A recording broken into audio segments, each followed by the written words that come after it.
जवानी के लहक गइले बा अब इधर कुछो तो कर ई मनवा ये राजा बहक गइले बा लगले जे हाफे तो कह देनी साफे यागी जवानी के लहक गइले बा अब इधर कुछो तो कर ई मनवा ये राजा बहक गइले बा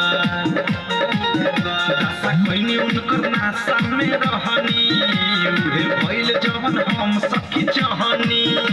लागल नाही शरम काम